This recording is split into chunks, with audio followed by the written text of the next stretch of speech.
Okay, good day everyone. So we will be discussing about hydraulics. Okay.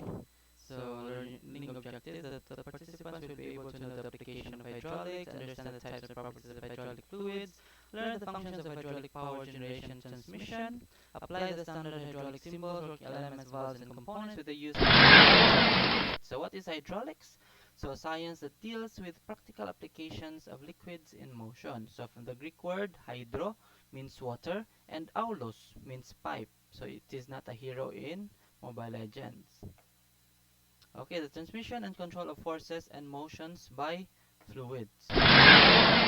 So the application of hydraulics, so for machine tool engineering, we have for press manufacture, process equipment, military vehicles and equipment, vehicle manufacture, aerospace industry, shipbuilding, agriculture, and so much more. So these are other applications of hydraulics for heavy lifts, for this kind of equipment. Comparison of systems. So the energy carrier, hydraulics uses oil, while pneumatics uses air. So we will focus only on hydraulics and pneumatics and mechanics. So we will not be discussing on electrics. Okay. Next, and for electrics, so we use electrons as energy carrier. For energy transmission, so hydraulic uses pipes, hoses, tubes, and bores. Pneumatic also uses the same, while electrics uses electrically conductive materials or cables or wires. Next, for conversion from or into mechanical energy, first we have pumps, cylinders, hydraulic motors. While in pneumatics, we have compressors, cylinders, and pneumatic motors. While for electrics, so we have generators, electric motors, solenoids, linear motors. Okay, so what are the most important characteristics or quantities? So in pressure for hydraulics, pressure is up to 400 bar. So that is one of the highest pressure we can use. So the hydraulics has higher pressure, so it's also more powerful. Pneumatics, we can use up to 6 bars, approximately 6 bars for directional valve, but for starting the main engine, we can use 30 bars. Okay, so for electrics and electronics, they use voltage and electric current. Okay, power efficiency, hydraulics is more powerful, the is power very powerful. Pneumatics has good power efficiency, and electrics and electronics has fair to good power efficiency. So accuracy of motion, so hydraulics is excellent, pneumatics is fair to good, and electrics or electronics, it differs considerably due to hysteresis and slippage of electromotors. Okay, so for efficiency, hydraulics and pneumatics is fair to good, while electrics is good for efficiency as long as electricity is available as primary energy. So controllability, so hydraulics is excellent controllability, pneumatics also, and for electrics for small powers it is excellent also, and fair to good for by means of switches, relays, semiconductors, and etc.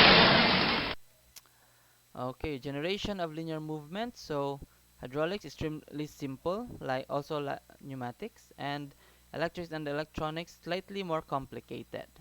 Signal linkage between hydraulic systems and other systems. So pneumatic operation of directional control valves, electromagnetic control of valves for electrics and electronics.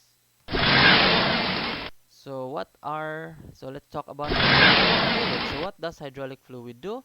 So the transfer of hydraulic power from the pump to the hydraulic motor or cylinder. So it transfers power. So it was also used for lubrication of moving parts such as the sliding surfaces of pistons and spools, bearings, and switching elements. It is also used to protect metal surfaces since it has a good lubrication property. So actually wetted by hydraulic fluid. The removal of contamination and dirt, abrasion, and water, air is also goes with the hydraulic fluid. And the removal of heat, so heat losses which have been caused by leakage and friction losses. So it also removes heat from the system. So that's what hydraulic fluid. So classification.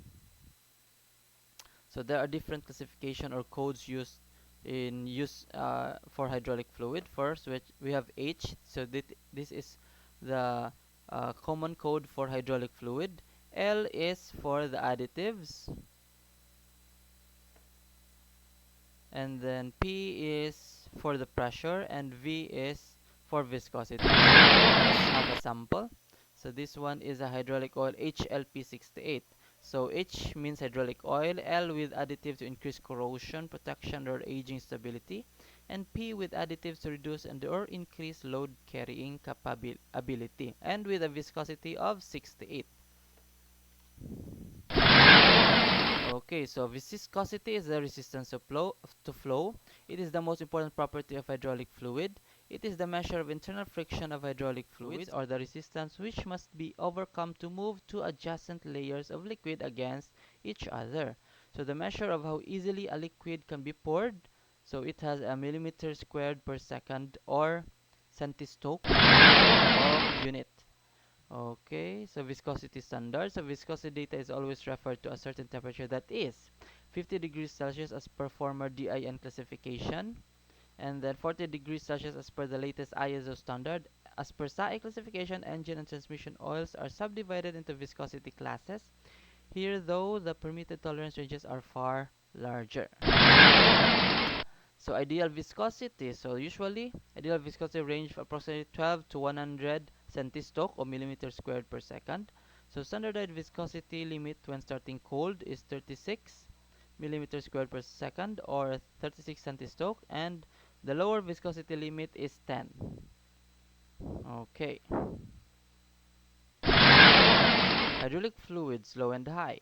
So low viscosity means it has high leakage rates.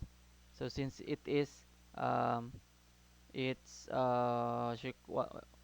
thinner, so the feel of the liquid is, or the viscosity is thinner, so it has high leakage rates, it has reduced lubrication, little resistance to flow, it but it is easy to pump, it has fast reaction to signals, and easy to bleed out trapped air, while those with high viscosity or thicker viscosity. High viscosity means pressure loss due to resistance. There is too much pressure loss since it has high resistance. It is hard to pump, but again, it has excellent lubrication characteristics since it sticks to your metal. While it is difficult to bleed out trapped air and a slow reaction to signals. So basic physical laws of hydraulics. So we have hydrostatic pressure created above a certain level within a liquid as a result of the weight of the liquid mass. So it can generally be ignored for the purpose of hydraulics. So we have also pressure propagation. So where force F acts on an area A of an enclosed liquid, a pressure P is produced which acts throughout the liquid. So that is Pascal's law. So power transmission. So if a force F1 is applied to an area, this one, of a liquid, a pressure P results. It is compared to the mechanical law of lever. So pressure 1 to pressure 2. So it will move this equipment if you put pressure on P1. Okay, so power transmission.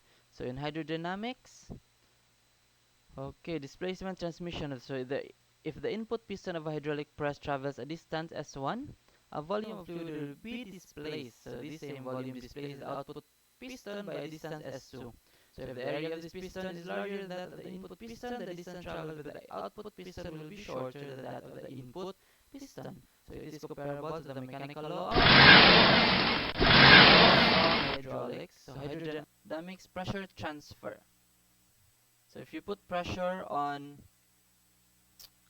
F1, so there will also be pressure on P2 or vice versa.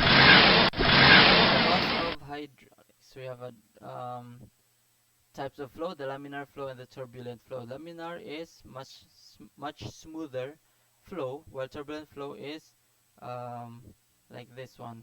So it's not.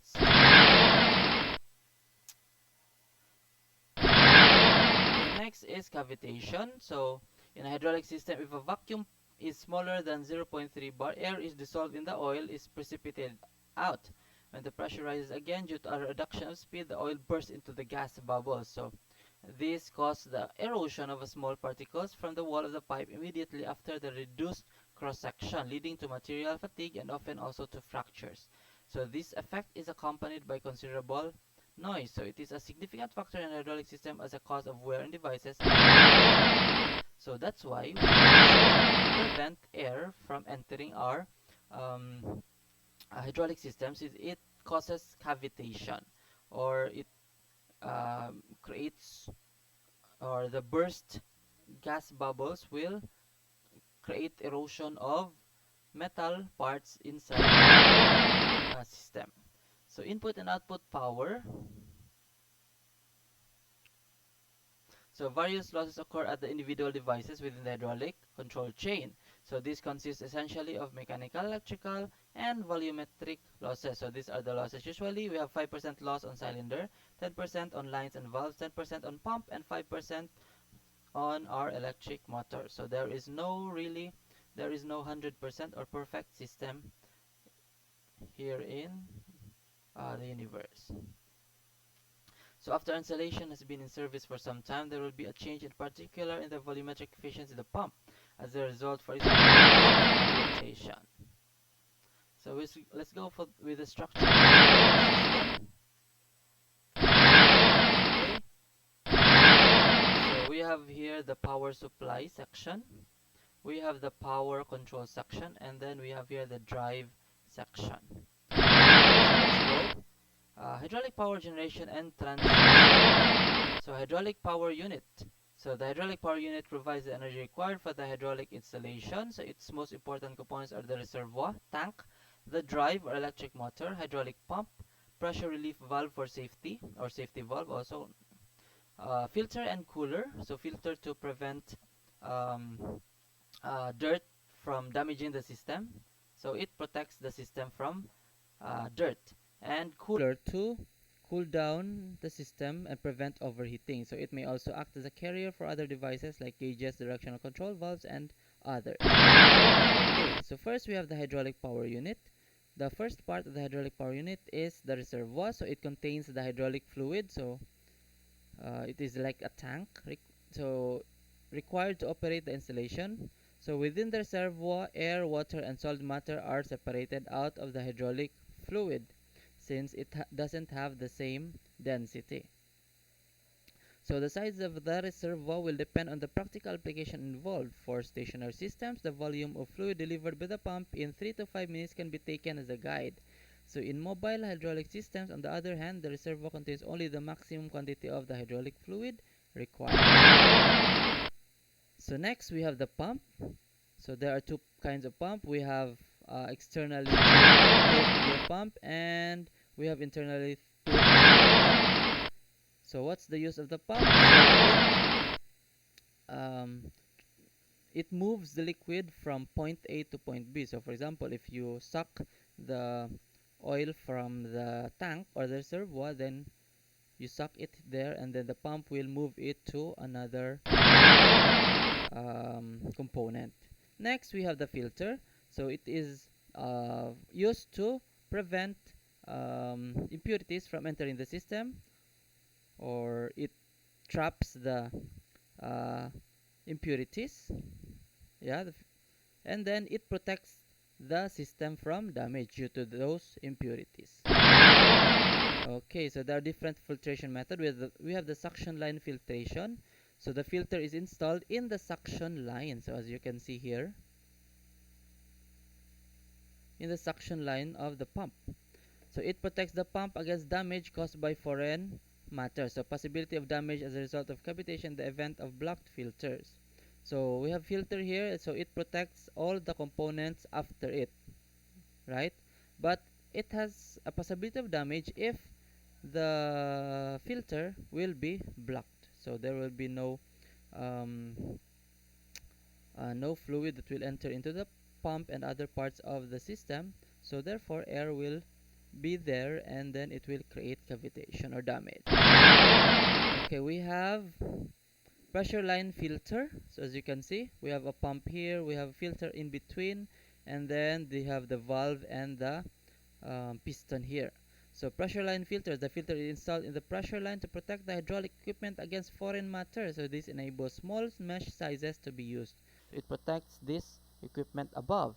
So a pressure resistant housing is required, which makes this configuration more expensive. So since the pressure is after the highest pressure after the pump, or the hydraulic pump is in the filter, so the filter should be uh, pressure resistant to prevent it from bursting. So it is also more expensive. So the last one is the return line filtration. So the oil filter is installed in the return line to the tank. So here is the suction, and then goes to the piston, and then goes back to the tank. Before going back to the tank, it will go to a filter. So the oil filter is installed in the return line to the tank, which is much easier to maintain. So there is a disadvantage, however, is that contamination is removed from the hydraulic fluid only after it passed through the hydraulic components. So, but the good side here is the system will not be blocked if ever the filter will be full of impurities. So the system will still have hydraulic fluid all over it. Okay, so that is the advantage. Less damage of equipments. Next, we have the contamination indicators. It is important that the effectiveness of a filter can be checked by contamination indicators. So for example, there is flow here to here, and then if there is too much dirt in here, so the flow will push this ball and the spring up, and then the flow will go here. So this is the bypass. So you will not go here anymore since it is blocked. So there will be a bypass of fluid. And then this piston here, it will move, push the pressure here will push this piston, and then this piston will either indicate maybe like that. So if the piston will indicate a red, this one is the red and this one is the green, the right side. So if it indicates red, so the filter is dirty and you must clean it or check the filter. Okay, so this is for protection. So cooling system of hydraulic fluids, the operating temperature in hydraulic installation should be not exceed 50 degrees Celsius, since this would cause an unacceptable reduction in viscosity, leading to premature aging of the fluid. So to prevent high temperature, or to prevent it from exceeding 50 degrees Celsius, so we have water cooler. So the hydraulic fluid is fed through the tubes over which coolant flows. So the heat which is discharged can be reused. In comparison with air cooling, operating costs are higher due to the required coolant and their susceptibility to corrosion. So usually in small hydraulic units, so they use air cooling to cool down the oil. So cooling system of hydraulic fluids, we have air cooler, which is usually used for hydraulic units. Since the hydraulic fluid Since the advantage here are simplicity of installation and low operating costs, and low maintenance also.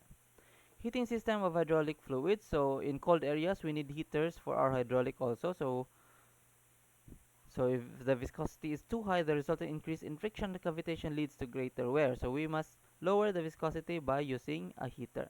So when the hydraulic unit is in standby or is not used, so we usually turn on the heater to always maintain the proper temperature of a hydraulic. So hydraulic working elements. So we usually we have single acting cylinders. We also have double acting cylinders. So and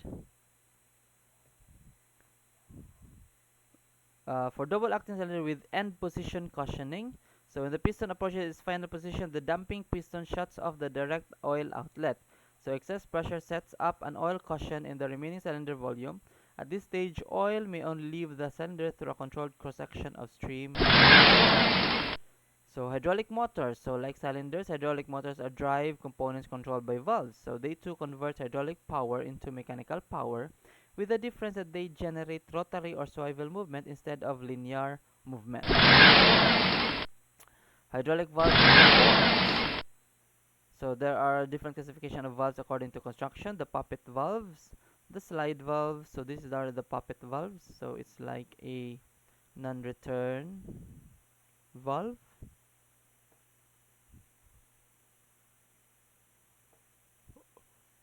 or a or valve also can be, or slide valve. We have here a poppet. So this is a slide valve. So if you move this pistons here, so it will block like this one. Wait. So this one is blocking the path flow here, while if you move the this spool or this slide valve or this spool, so if you move this spool here to the left, so there will now have flow from bottom to top or vice versa. This one is the valve is closed if you have pressure here, but if you have pressure here, so the valve will open, right? So that are poppet valves. Hydraulic valves. So we have pressure valves, pressure regulating valve. We have pressure relief valves. So pressure relief valves, the pressure in the system is set and restricted by these valves, so the control pressure is sensed at the input of the valve. Pressure regulators, these valves control the output pressure where there is a varying higher input pressure. The control pressure is sensed at the output. We have directional control valves. So direction control valves are components which direct flow to various paths in hydraulic system. So if you move this lever, so there will be different path. If you move this one, another path, and if you move this one, there is another different path. So they are used to control the direction of motion of power components and the manner in this. So input consideration using directional control valves. First, the number of switching positions. We already know this. We have 1, 2, and 3. Number of ports or connection. We have 4 ports. So this is a 4 3-way valve. And then the method of actuation. So here we have actuation for B and A. So it looks like a solenoid, or it's not really that indicated here. And then we have a spring on both sides, so it is spring centered. And the port designation. So P is for source, A and B is for the working, T is for, I think it's for the exhaust or the return line. Small a and B is for the actuation method. Valve and components. So we have flow control valves used to reduce the speed of a cylinder or the RPM of the motor. So we have flow control valves dependent on load and flow regulating valves independent of load. So hydraulic components. So we have non-return valves. It blocks the flow in one direction, permit free flow in the other. So non-return valves are distinguished as follows: non-return valves, unloaded, spring-loaded, unlockable, non-return valves. And next we have hydraulic accumulator. So it is used in order to deliver fluid to the hydraulic system in the event of a pressure drop. There are types of hydraulic accumulator: the bladder accumulator, the diaphragm accumulator, and the piston accumulator. So if there is pressure in the system, so it will push this piston up, and then there is a spring.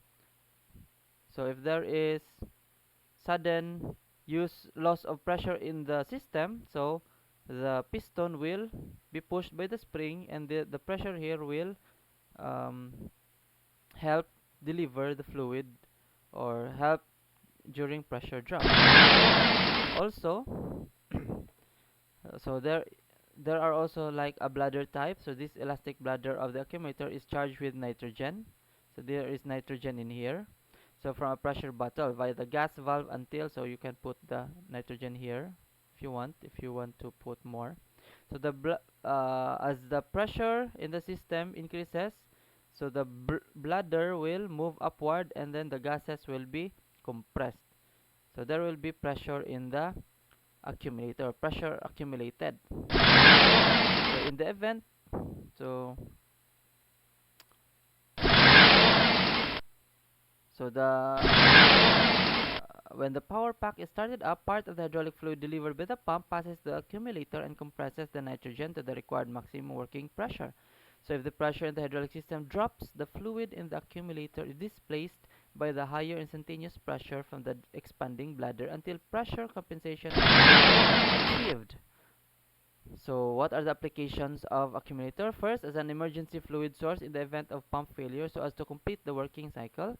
Next, to dampen pressure peaks during switching operations, or if there is sudden peak pressure uh, uh, during the operation, so the hydraulic accumulator will absorb, or it will be used as a shock absorber, so it will absorb the shock or the sudden pressure peak in the system to prevent damage to the other parts of the system. So also as a vibration dampers to prevent unpleasant noise during operation or to smooth the pulsating fluid flow delivered by the pump. So that is also the use of our hydraulic accumulator. Also a source of energy supply for control circuits of pumps. So that is the basics of our hydraulic units, and we will now have our exercise. So thank you for watching. So I hope you learned something. See you on the next